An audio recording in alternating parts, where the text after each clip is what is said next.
So our next talk, I'm very happy to introduce Hongying and Yizhe Zhang from the University of Virginia.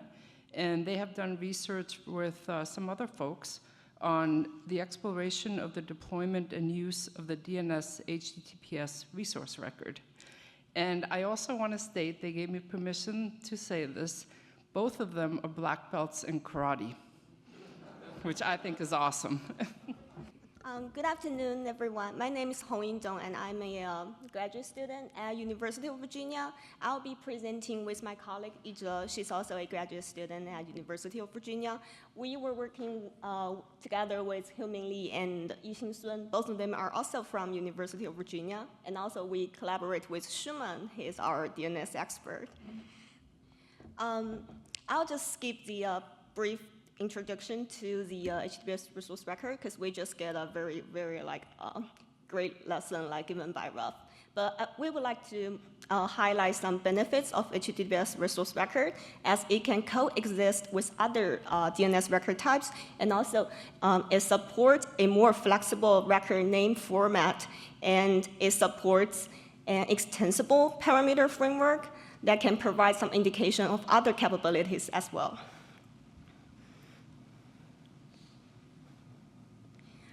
So our talk is divided into two parts, the server-side deployment and use for Tranco top 1 million domains, and this client-side support. So we will start with the server side. So we built our server-side dataset by performing daily DNS queries for multiple record types for Tranco top 1 million domains against public resolvers. And we are continuously collecting the data, and we have made it publicly available. Yeah, so one thing I would like to highlight is that our data source will be very different from the last talk, so which may provide us with a different perspective on the actual deployment and use of the record. Let's first take a look at the adoption rate and name server support. So there is a sudden increase happening in August 2023. That is because the change that Tranco ranking source has made. But after that, we observed that the overall adoption rate is around 25% with fluctuations. While over 99% of the domains that are activating this record are using Cloudflare name servers, we do observe an increase in the number of other entities or DNS providers that's supporting HTTPS record. AWS, for example, they announced that their Route 53 would start to support HTTPS record last October. A key feature of HTTPS record is that it will allow clients to retrieve the encrypted client hello or ECH parameter in just one single DNS query. And also, we just learned about ECH, so I'll skip that part. But it would be important to mention that it will also be necessary for the ECH client to make their DNS queries over an encrypted transport like DOT or DOH to make sure they have their server name privacy get preserved. Overall, we observe a relatively high adoption or support rate for ECH for domains that activating the HTTPS record. And this is because Cloudflare, which is the major DNS provider that's supporting HTTPS record, they have made it automatically. They automatically made it made the ECH support available for its free zone users. But we do observe Cloudflare disabled the ECH in early October 2023 due to some issues they announced, but they have re-enabled it since last August. We also observe a pretty frequent ECH configuration rotation, which ranging from 1.1 to 1.4 hours. So such rapid key rotation plus the DNS caching mechanism will make it require a pretty robust retrieve mechanism as a server side to make sure there is fewer or less connection interrupts due to expired keys. As we know, DNSSEC is important in protecting DNS records from being dropped or spoofed. And in the case of ECH, DNS-SEC can preventing downgrading attacks that compromise the privacy of the SNI name. However, we found that there are less than 10% HTTPS records, both for apex domain and the subdomain, are protected by DNS-SEC with a verifiable signature, while leave the majority of the HTTPS record we observed unprotected. One potential issue we observed with the current deployment of the HTTPS record is the IP inconsistency. So such inconsistency occurs when the IP hint given in an HTTPS resource record differs from the A or quad A record specified IP address. So during the period, we observed over 900 domains that have such IP inconsistency. And we tested those that are having this inconsistency in their IPv4 hint and their A records. And we found that only about 14% can be reachable via both IPs, and nearly 85% of those domains can only be accessible via just one IP, either the IPv4 hint or the IP specified in the A record, but not both. This also indicates that a server service may become unreachable to a client if that client failed to utilize both records.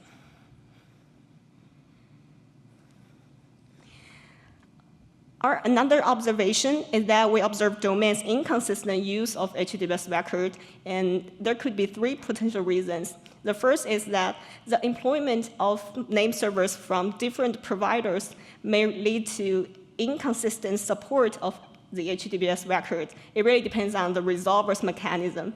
And second, a domain may lose its HTTPS record when it's switching its DNS providers.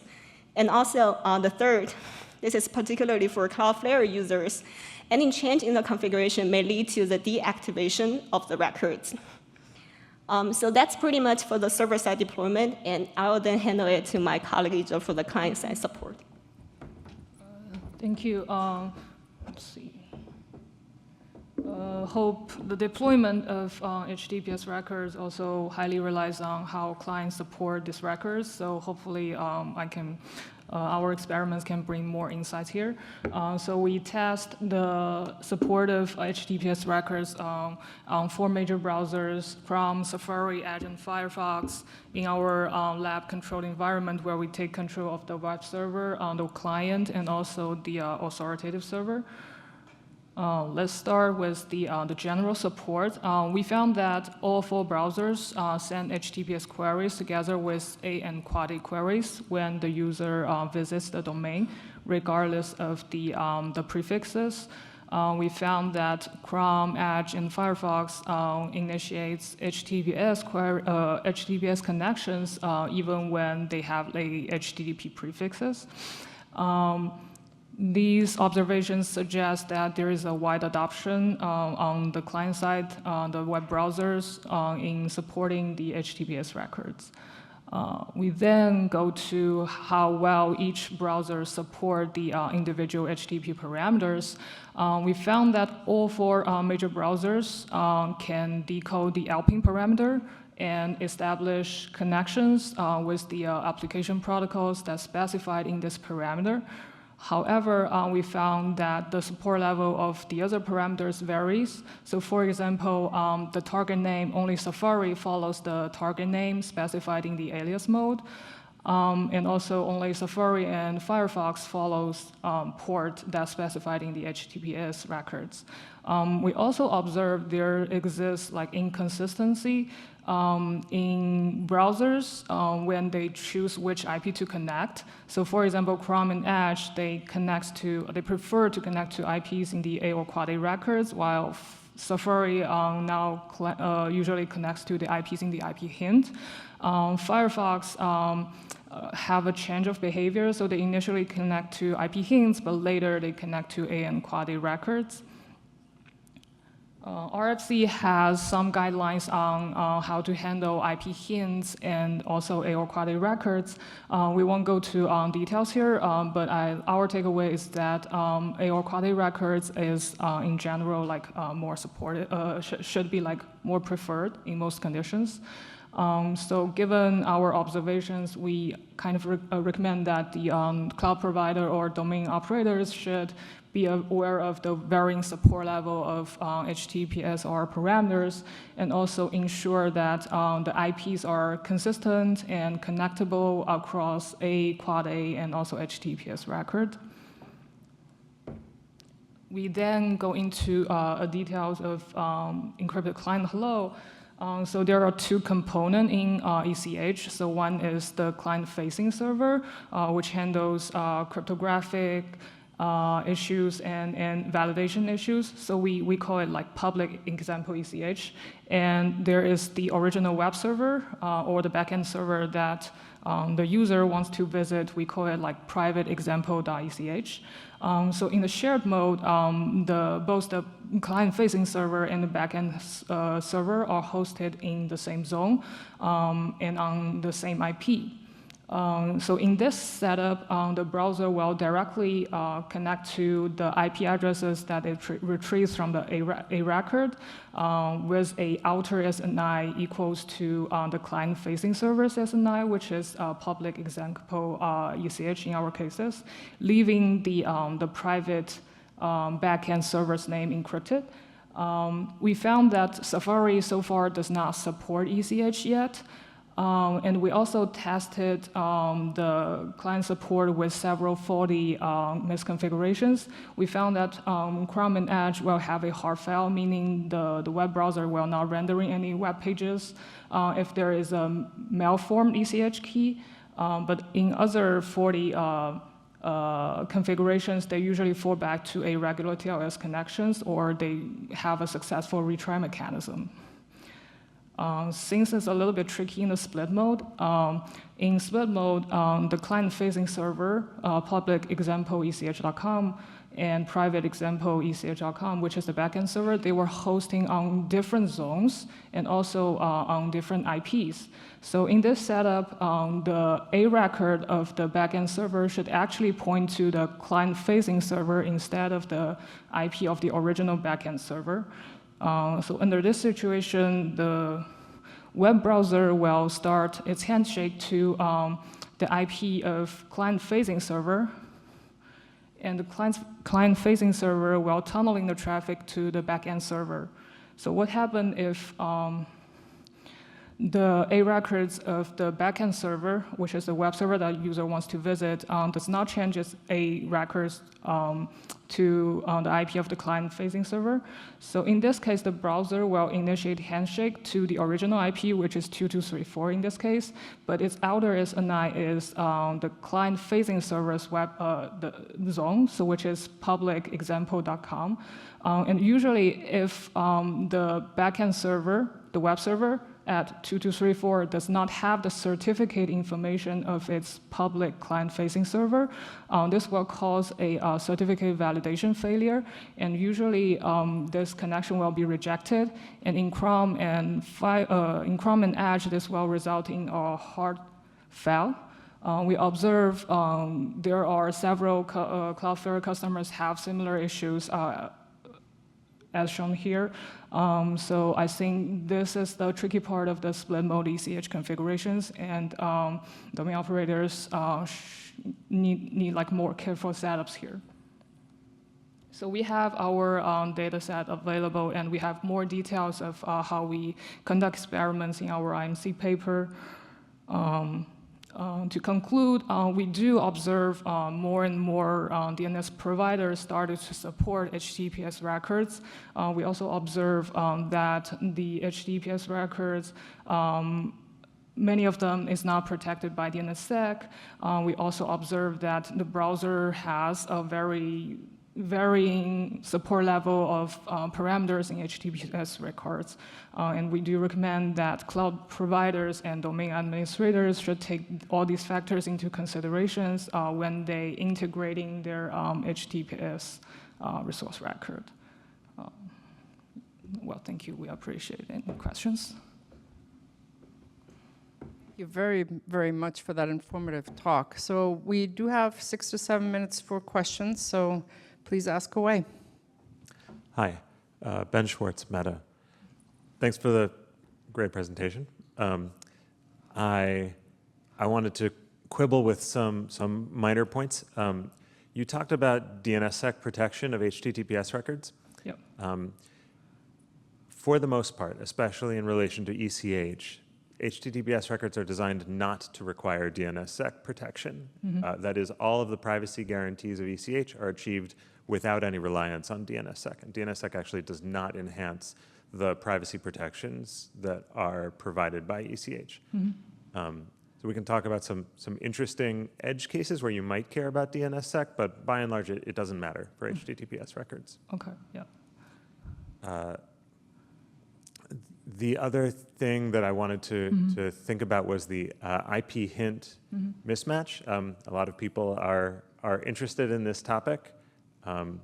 And as you found with your survey of the clients, there's some disagreement among the clients about exactly what the behavior ought to be here. So there are, you found a few hundred samples where that mismatch occurred. Yeah. Do you have a sense of whether those, whether those are basically abandoned domains or whether they are, how prominent those domains are? I actually, thank you for the question. This is very interesting. So yeah, we actually think those are, at least several of them are not like abandoned domains. I actually observed like Cloudflare, CF, some-ish domains with constant like IP mismatch somehow in our data set, and also other valid domains that providing services to web users. Okay, that's interesting. Thank you.